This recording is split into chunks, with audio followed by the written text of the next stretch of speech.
Welcome to a new episode from English Plus Podcast. This episode will be about idioms advanced, and we will talk about similes today. Now, you might not know what similes are, but you will know everything you need to know about similes, and we will learn some very interesting and commonly used similes we can use in our everyday language. But before we do that, let me remind you that you can find the transcript of this episode in a link I will leave in the description. You will also find a link that will take you to Patreon. If you like the content we're creating, support our show, support English Plus Podcast by becoming a patron of the show on Patreon. And there's also a link to our mailing list in the description of the episode that you can take and subscribe to our mailing list, and then you will get updates on our schedule every 2 weeks. Now, with that being said, let's start right in. Let's dig in deep and talk about similes. Now, what are similes? You might have heard of them before, you might not. You might have heard the word, but I'm pretty sure that you've heard similes or you hear similes all the time. People use those a lot. They're not exactly like proverbs, but they are a thing of their own. And that is especially when you compare two things to each other. But the special thing about similes, they always include the word as or like. You have to use the word as or like to say that this is a simile. And by the way, simile might be a little bit difficult to spell, so I will have to mention the spelling of that. Even this is Idioms Advanced. Simile is S-I-M-I-L-E,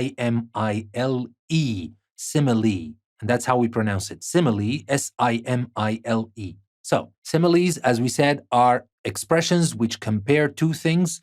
They always include the words as or like. You can use similes to make your spoken and written English more colorful and your comparisons more powerful. Now, of course, with that being said, you know what similes are. Let's dig in deep and talk about some very commonly used similes.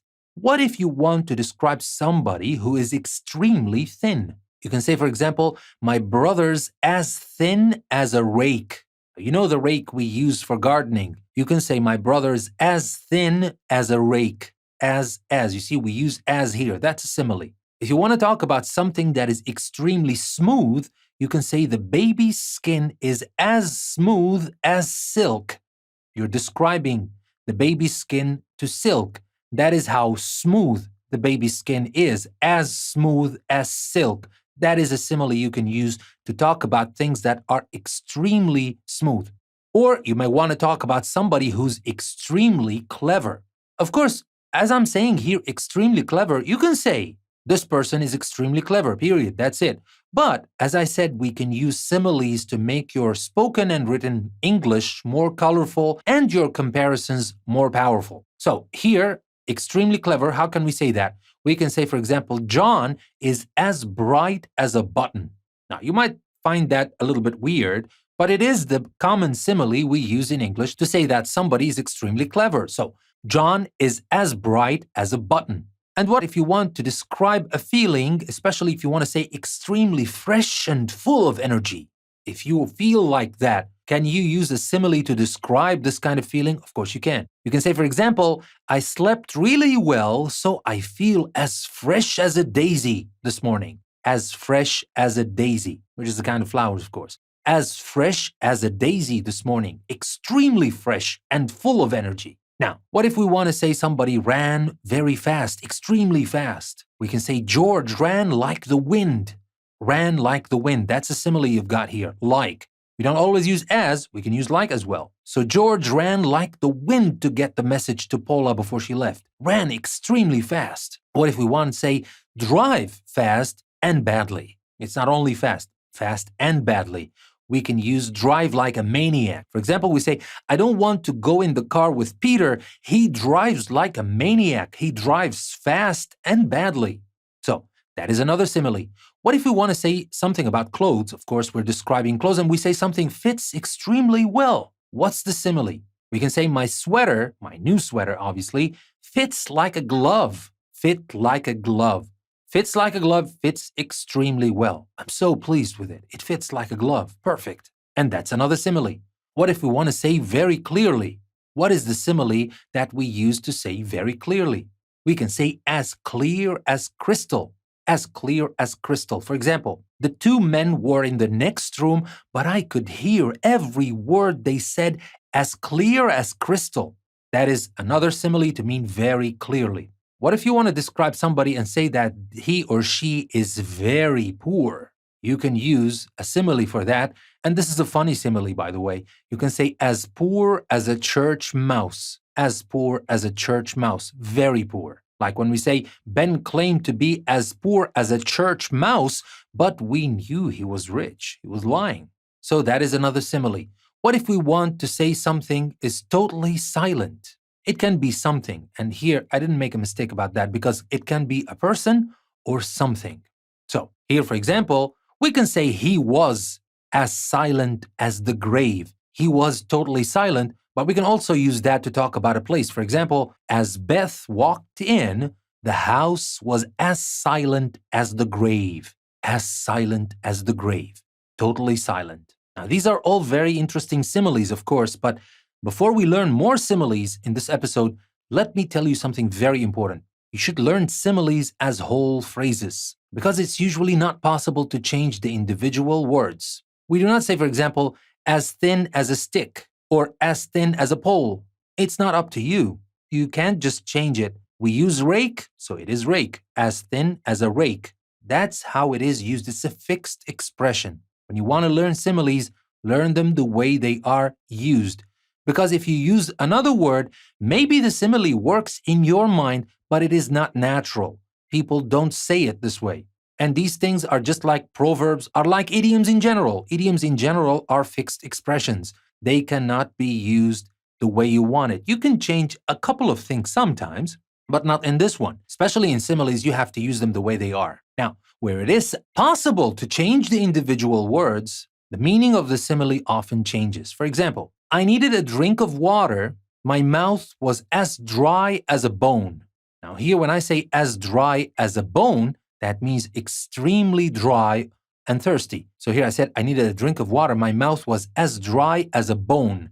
If you want to change, there is another expression. There's another simile, as dry as dust, but that has a different meaning. If you say his lecture was as dry as dust and everyone was bored, that means extremely boring. Well, I hope this episode is not as dry as dust. I hope you're enjoying yourselves. And if you're still here, that means I'm lucky. You're still enjoying the episode. Now, we won't take much longer, but let's talk a little bit more about everyday similes. Now, I will read excerpts to you from things people use in their everyday language, in their everyday texts and messages, and we will see how people can use similes in their everyday language. Here, they're all text messages. So here, one person is saying to the other, it's so obvious you like Anna. You went as red as a beetroot when Stefan was talking about her. So it must be true.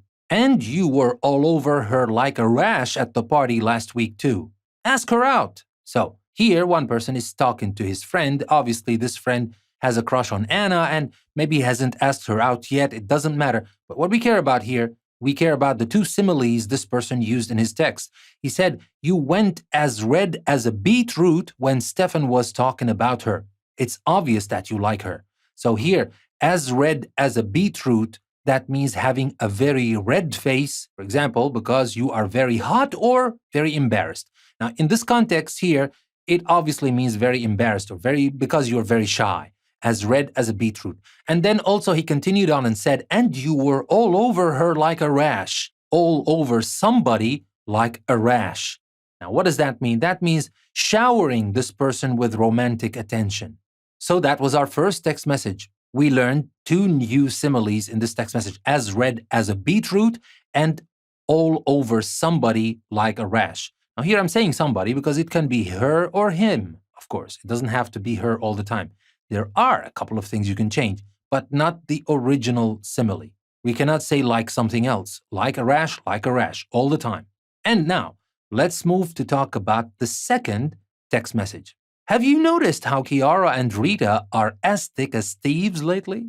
Rita said she needed some help, and as quick as a flash, Kiara volunteered, as keen as mustard. And just think, they used to hate each other and were always fighting like cat and dog over the most stupid things. Any idea what's happened? Here in this text, we have 4 new similes. First thing, have you noticed Kiara and Rita are as thick as thieves? When 2 or more people are as thick as thieves, they're very friendly with each other. As thick as thieves. That's a simile. The other one here, when Rita said she needed some help and as quick as a flash, Kiara volunteered. Now, this is obvious. Quick, flash, we're talking about very fast here. So Kiara volunteered as quick as a flash.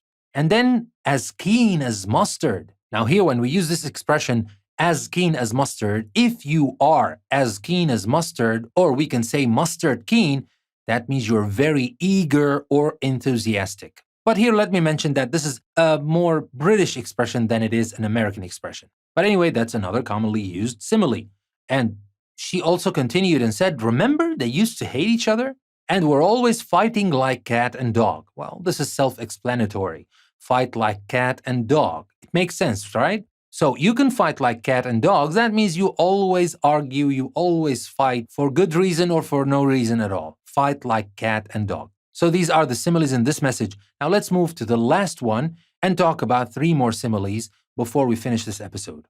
I'll be late for the restaurant tonight. Having a bad day at work. I've been working like a dog.